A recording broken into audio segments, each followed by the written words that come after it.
Disclaimer. नमस्कार मित्रों, स्वागत है आपका कहानी टेल्स हिंदी चैनल पर। यहाँ हर कहानी आपको एक नई कल्पना की उड़ान और भावनाओं की गहराई में ले जाती है। हमारे चैनल पर सुनाई जाने वाली सभी कहानियां केवल मनोरंजन और सीख के उद्देश्य से प्रस्तुत की जाती हैं। इन कहानियों में दिखाए गए पात्र, स्थान, घटनाएं और संस्थाएं पूरी तरह काल्पनिक है। यदि किसी नाम, जगह या समुदाय से कोई समानता नजर आए तो वह मात्र संयोग है। हमारा उद्देश्य किसी भी व्यक्ति, समाज, धर्म, आस्था या समुदाय की भावनाओं को ठेस पहुंचाना नहीं है। बारिश शहर की हर गली में अपनी कहानी लिख रही थी। छोटी छोटी बूंदें सड़कों पर गिरती, टीन की छतों से टकराकर अलग अलग सुर में गूंजती। शहर की आवाजें अचानक धीमी पड़ गईं, जैसे कोई अदृश्य शक्ति हर ध्वनि को निगल रही हो। अनन्या वर्मा 22 साल की एक साधारण लड़की अपनी स्कूटी पर धीरे धीरे हॉस्टल की ओर बढ़ रही थी। उसकी आंखों में हल्की थकान थी। क्लास, प्रैक्टिकल और पार्ट टाइम जॉब के बीच उसका दिन पूरी तरह से सामान्य लग रहा था। लेकिन आज कुछ अलग था, कुछ ऐसा जो उसने महसूस किया लेकिन समझ नहीं सकी। हॉस्टल में कदम रखते ही उसने खुद को अपने कमरे में बंद कर लिया। बारिश की बूंदें खिड़की पर पड़ रही थी। अनन्या ने टीवी ऑन किया। स्क्रीन पर न्यूज़ का लोगो चमक रहा था। शहर में रहस्यमयी हत्याओं की श्रृंखला जारी।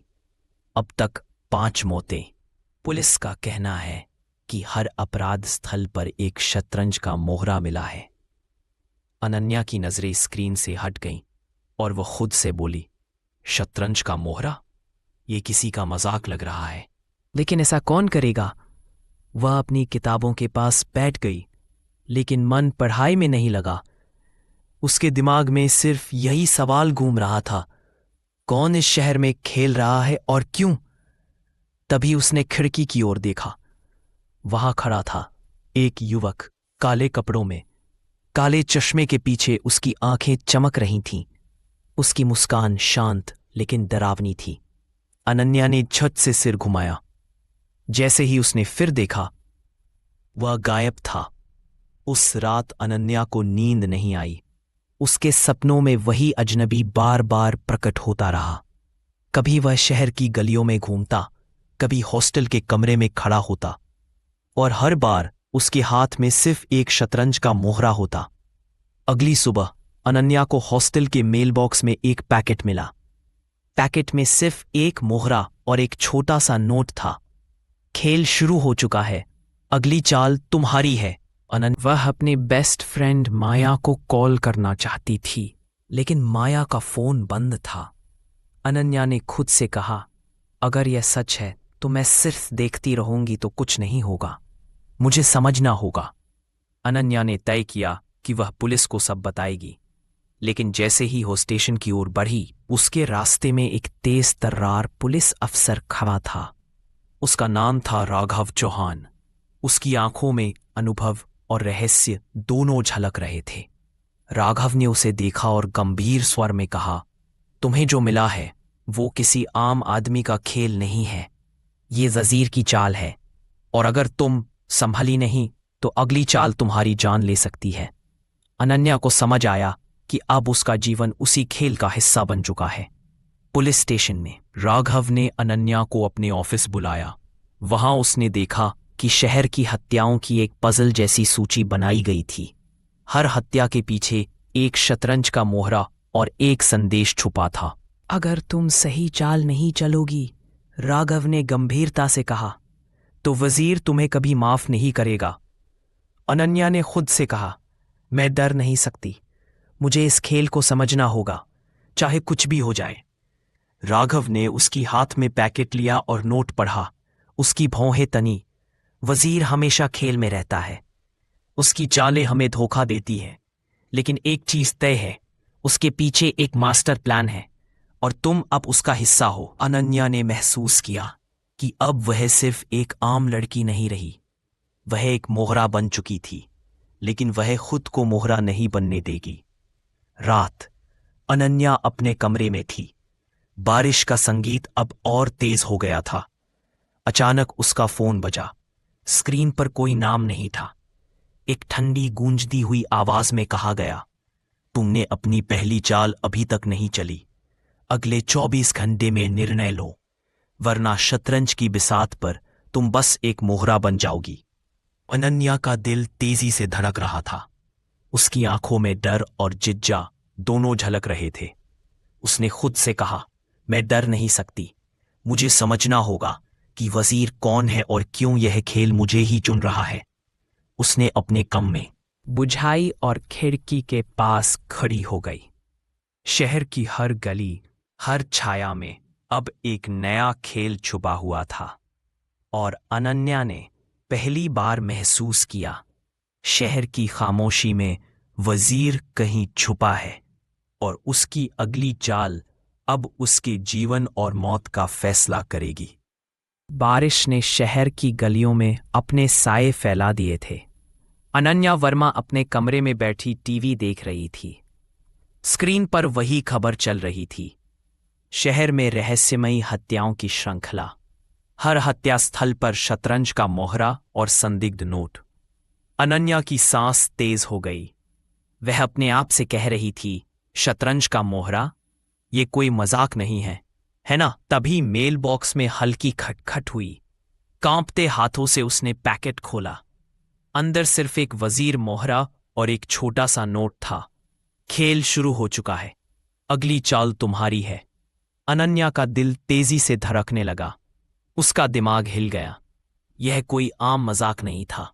उसने तुरंत माया को कॉल किया, लेकिन फोन बंद था। अनन्या ने महसूस किया कि अब वह अकेली थी और यह खेल सिर्फ उसके लिए शुरू हो चुका था।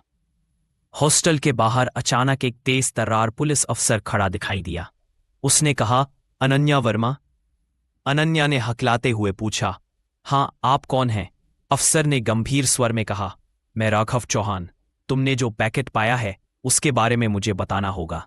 यह कोई आम घटना नहीं है, यह वजीर का खेल है। अनन्या का दिमाग घूम गया। उसने डरते हुए पूछा, वजीर कौन है? राघव ने कहा, सिर्फ मोहरे नहीं खेलता, वह लोगों की जिंदगी से खेलता है और तुम अब उसके खेल का हिस्सा बन चुकी हो। अनन्या को समझ आया कि अब उसका जीवन केवल खुद पर निर्भर था। डर ही उसका साथी बन चुका था। राघव ने उसे अपने ऑफिस बुलाया।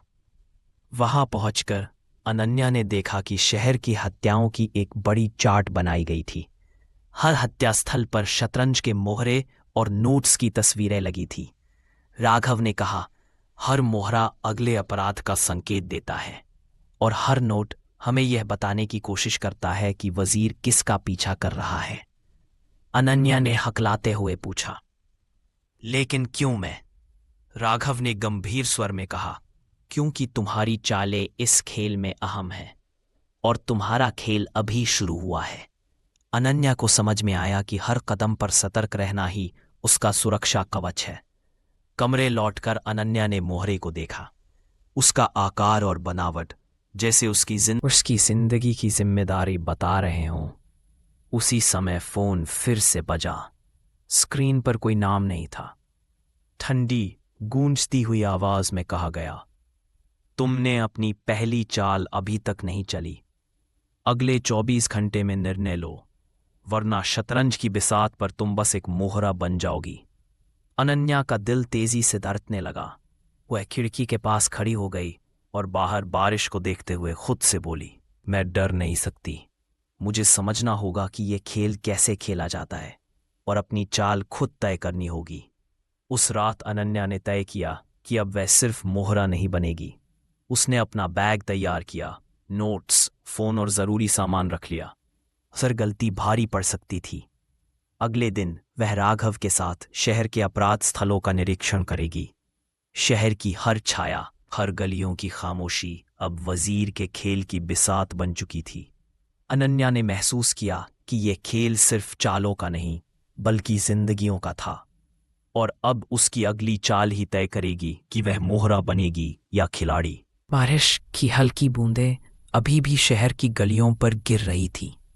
अनन्या ने अपनी आंखें खोली और अपने बैग की तरफ देखा। नोट्स, फोन और कुछ जरूरी सामान रखे हुए थे। उसका दिल धड़क रहा था, लेकिन इस बार डर के साथ जिज्ञासा भी थी। अब वह मोहरा नहीं थी, बल्कि खिलाड़ी बनने की कोशिश कर रही थी। राघव पहले ही हॉस्टल पहुंच चुका था। उसकी नजरों में गंभीरता और अनुभव झलक रहा था। तैयार हो? उसने पूछा। अनन्या ने सिर हिलाया। हाँ, मुझे दिखाओ कि हमें कहाँ से शुरू करना है। वे दोनों शहर की गलियों में निकल पड़े। राघव ने उसे बताया कि वजीर हमेशा अपने निशानों को संकेत के तौर पर छोड़ता है। हर मोहरा, हर नोट, हर छोटी सी चीज उसके अगले कदम की दिशा तय करती है। अनन्या ने मोहरे को अपनी हथेली में रखा और महसूस किया कि अब वह उस खेल का हिस्सा बन चुकी है। पहली मंजिल थी हाल ही में हुई हत्या का स्थल। सड़क खाली और सुनसान थी। चारों ओर बारिश की बूंदें गिर रही थी। अनन्या ने देखा कि पुलिस की रोशनी और सीलिंग के बावजूद जगह पर एक अजीब सी शांति थी। राघव ने उसे पास बुलाया। देखो, उसने कहा, यह वही मोहरा है जो वजीर छोड़ गया था। उसके निशान हर चीज में छुपे होते हैं। अगर तुम ध्यान दोगी तो अगली चाल का पता लग जाएगा। अनन्या ने ध्यान से मोहरे और आसपास के निशानों को देखा। उसकी नजरें हर छोटी चीज पर टिक गईं। जमीन पर हल्की मिट्टी में कुछ अजीब निशान थे और एक दीवार पर कोरे स्याही के निशान भी दिखाई दे रहे थे। ये संकेत है? उसने धीरे से पूछा। राघव ने सिर हिलाया। हाँ, वजीर चाहता है कि तुम उन्हें पढ़ो और यह पहला संकेत तुम्हारे लिए टेस्ट है। अनन्या ने अपने नोट्स खोले और संकेतों को मिलाकर अनुमान लगाने लगी। यह पहला मौका था जब उसे सचमुच एहसास हुआ कि यह केवल डर का खेल नहीं, बल्कि दिमाग और धैर्य का खेल है। हर गलत कदम उसे मोहरा बना सकता था। तभी उसकी नजर एक और पैकेट पर पड़ी जो बगल की गली में फेंका गया था। उसके हाथ कांप रहे थे। पैकेट खोलने पर देखा एक और मोहरा और नोट। तुम सही दिशा में हो, लेकिन एक कदम और गलत होगा और शतरंज की बिसात पर तुम्हारा खेल खत्म होगा। अनन्या की धड़कन और तेज हो गई। उसने खुद से कहा, वह मुझे टेस्ट कर रहा है और मुझे जीतना होगा। राघव ने उसे पास बुलाया और धीरे से कहा, तुमने पहली चाल पढ़ी, लेकिन याद रखो, वजीर केवल मोहरे की चाल नहीं देखता, बल्कि तुम्हारे डर और भावनाओं को भी पढ़ता है। इसलिए हर कदम सोच समझ कर उठाना होगा। अनन्या ने महसूस किया कि अब डर और सावधानी उसके जीवन के साथ जुड़ चुके थे। उसने अपना बैग कसकर पकड़ा और तय किया कि वह हर संकेत को समझेगी। रात को जब वह हॉस्टल लौट रही थी, उसका फोन फिर से बजा। स्क्रीन पर कोई नाम नहीं था। एक ठंडी और रहस्यमयी आवाज ने कहा, तुमने पहली चाल सही चल ली, अब तुम्हें अगली चाल के लिए तैयार रहना होगा। याद रखना, यह खेल सिर्फ शुरुआत है। अनन्या का दिल तेजी से धड़क रहा था, लेकिन इस बार उसके मन में डर के साथ एक नई ऊर्जा भी थी।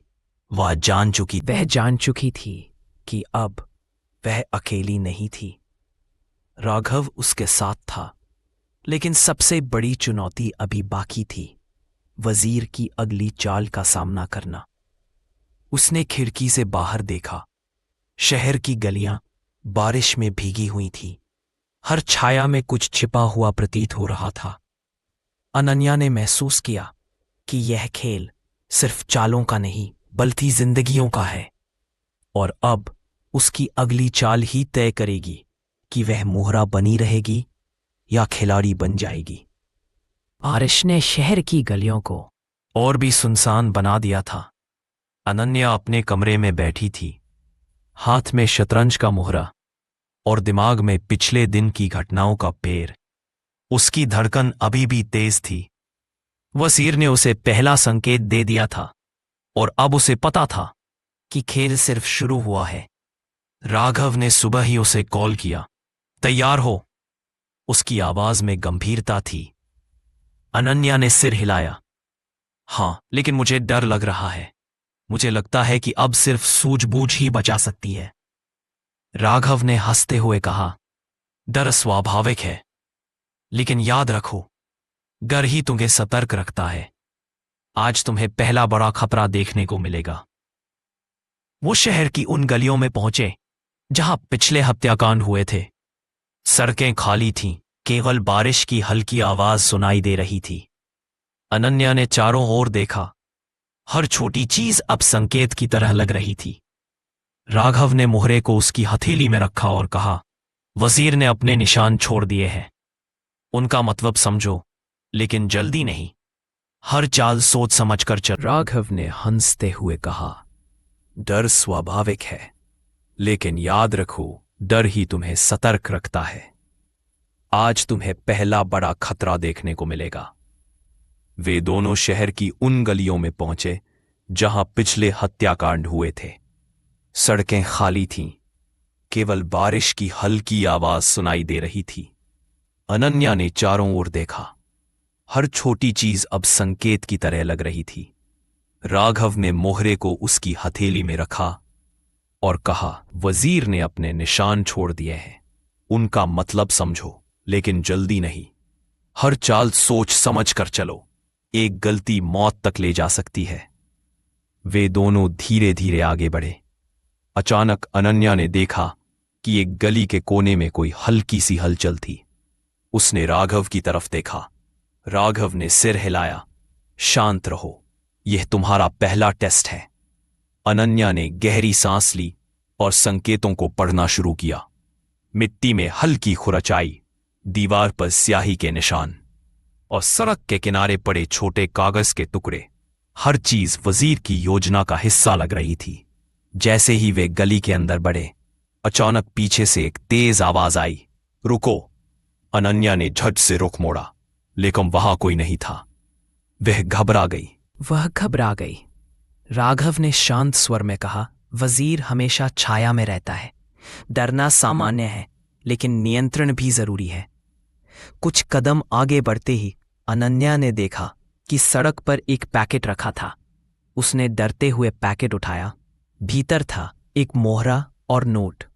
पहली चाल अच्छी थी, लेकिन अगली चाल में गलती नहीं करनी। समय खत्म हो रहा है। अनन्या ने महसूस किया कि वजीर सीधे उसे मानसिक रूप से चुनौती दे रहा था। राघव ने पास आकर कहा, देखा, ये सिर्फ संकेत नहीं, ये मानसिक खेल भी है। हर संदेश तुम्हारे डर और निर्णय को प्रभावित करता है। वे दोनों आगे बढ़े। तभी अनन्या की नजर गली के एक कोने पर पड़ी, एक बंद दुकान जिसमें दरवाजे के पास हल्की हलचल थी। अनन्या ने राघव की तरफ देखा। उसने धीरे से कहा, शायद ये वही जगह है जहां अगली चाल हो सकती है। राघव ने सिर हिलाया, तैयार हो जाओ, याद रखो, ये पहला बड़ा खतरा है। अनन्या ने कदम बढ़ाया। जैसे ही उसने दरवाजा खोला, अंदर अंधेरा और धुंध था। अचानक बिजली की चमक हुई और उसके सामने एक शख्स खड़ा दिखा। काले कपड़े, चेहरे पर नकाब, हाथ में वही मोहरा। अनन्या की सांस अटक गई।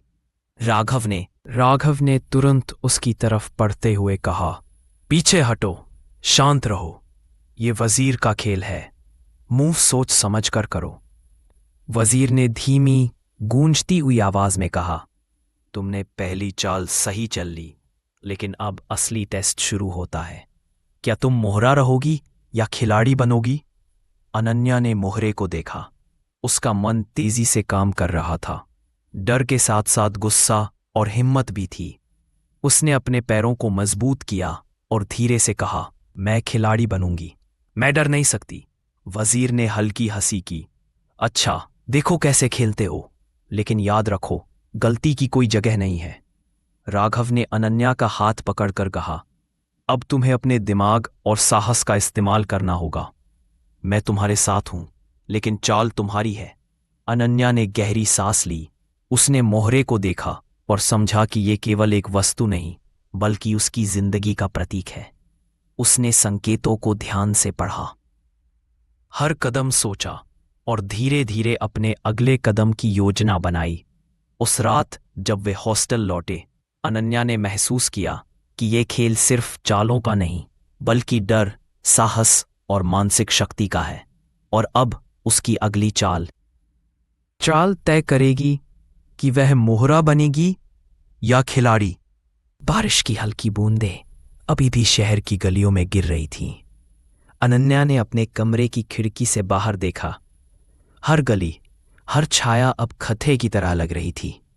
पिछले दिन का अनुभव उसके दिमाग में ताज़ा था। वजीर का पहला सामना, उसकी हिम्मत और उसकी समझ अब उसके जीवन की जरूरत बन चुकी थी। राघव सुबह ही हॉस्टल पहुंच चुका था। उसकी आंखों में गंभीरता और दृढ़ता थी। तैयार हो? उसने पूछा। अनन्या ने सिर हिलाया। हां, लेकिन डर अभी भी है। पिछली रात की घटनाएं मेरे दिमाग में घूम रही हैं। राघव ने हल्की मुस्कान दी। डर ठीक है, डर ही तुम्हें सतर्क रखता है, लेकिन अब तुम्हें उसे नियंत्रित करना होगा। आज तुम्हारा पहला बड़ा मुकाबला है। वे दोनों शहर की उस गली में पहुंचे जहां वजीर की पहली चाल ने संकेत छोड़े थे। सड़कें सुनसान थीं, केवल बारिश की बूंदों की हल्की आवाज। अनन्या ने देखा कि मिट्टी में हल्की खुरचाई और दीवारों पर स्याही के निशान पिछले संकेत से मेल खाते थे। राघव ने धीरे कहा, ध्यान से देखो, वजीर के संकेत केवल दृश्य नहीं है, ये मानसिक खेल भी है। तुम्हारी चाल उसे पढ़ाई और भावनाओं के अनुसार प्रभावित करती है। अनन्या ने मोहरे को अपनी हथेली में लिया। उसकी हथेलियों में पसीना था, लेकिन उसकी आंखों में ठान लेने की चमक भी। वह जान चुकी थी कि अब उसे सिर्फ डर नहीं, सूझबूझ और साहस का इस्तेमाल करना होगा। जैसे ही वे गली के अंदर बढ़े, एक हल्की आवाज आई। अनन्या ने झट से देखा, लेकिन वहां कोई नहीं था। राघव ने कहा, वजीर हमेशा छाया में रहता है, डरने की जरूरत नहीं, लेकिन सतर्क रहो। कुछ कदम आगे बढ़ते ही अनन्या ने देखा कि सड़क के बीच एक और पैकेट रखा हुआ था। कांपते हाथों से उसने पैकेट खोला। भीतर था एक मोहरा और एक नोट। तुमने पहली चाल सही चल ली, लेकिन अब असली चाल शुरू होती है। सोच समझकर कदम उठाओ। अनन्या की धड़कन तेज हो गई। यह वजीर का पहला बड़ा धोखा था। उसने राघव की तरफ देखा। उसने धीरे से कहा, मुझे लगता है यह मुझे मानसिक रूप से चुनौती देने की कोशिश है। राघव ने सिर हिलाया। सही, अब तुम्हें अपने दिमाग और साहस का इस्तेमाल करना होगा। यह केवल संकेतों का खेल नहीं है, बल्कि यह तुम्हारे डर, निर्णय और समझ का खेल है। अनन्या ने गहरी सांस ली। उसने मोहरे को देखा। यह केवल एक वस्तु नहीं थी, बल्कि उसकी जिंदगी का प्रतीक। उसने संकेतों को ध्यान से पढ़ा, हर कदम सोच समझ कर उठाया और धीरे धीरे गली के उस कोने की ओर बढ़ी जहां अंतिम संकेत छुपा हुआ था। जैसे ही वह कोने के पास पहुंची, अचानक बिजली की चमक हुई। उसके सामने वही अजनबी खड़ा था, काले कपड़े, चेहरे पर नकाब, हाथ में मोहरा। अनन्या की सांस अटक गई। वजीर की आवाज गूंजने लगी, तुमने अब तक अच्छा खेल दिखाया, लेकिन असली टेस्ट अभी बाकी है। क्या तुम मोहरा बनोगी या खिलाड़ी? अनन्या ने मोहरे को देखा। उसका मन तेजी से काम कर रहा था। डर के साथ साथ गुस्सा और हिम्मत भी थी। उसने कदम मजबूत किए और कहा, मैं खिलाड़ी बनूंगी, मैं डर नहीं सकती। राघव ने उसका हाथ पकड़ा। ठीक है, देखो कि कैसे खेला जाता है। याद रखो, गलती की कोई जगह नहीं है। अनन्या ने मोहरे को देखा और संकेतों को ध्यान से पढ़ना शुरू किया। हर छोटी चीज अब महत्वपूर्ण थी। मिट्टी की खुरचाई, दीवार पर बने निशान, सड़क के किनारे छोड़े गए पैकेट। उसने हर संकेत का विश्लेषण किया और धीरे धीरे अगली चाल की योजना बनाई। वजीर ने हल्की हंसी की। अच्छा, देखो कैसे खेलते हो, लेकिन ध्यान रहे, अगली गलती महंगी पड़ेगी। अनन्या ने गहरी सांस ली। उसने कदम बढ़ाया और संकेतों का सही क्रम पहचानते हुए मोहरे को सही जगह पर रखा। अचानक अजनबी गायब हो गया। बारिश की बूंदें अब हल्की पड़ रही थीं। अनन्या ने महसूस किया कि उसने पहली बड़ी चाल सफलतापूर्वक खेल ली थी। राघव ने उसकी पीठ थपथपाई। तुमने पहली बड़ी चाल सही चल ली, लेकिन याद रखो, यह केवल शुरुआत है। असली खेल अभी बाकी है। अगली बार तुम्हें और तेज सोचने की जरूरत होगी। अनन्या ने खिड़की से बाहर देखा। शहर की गलियों में अब भी छाया फैली थी।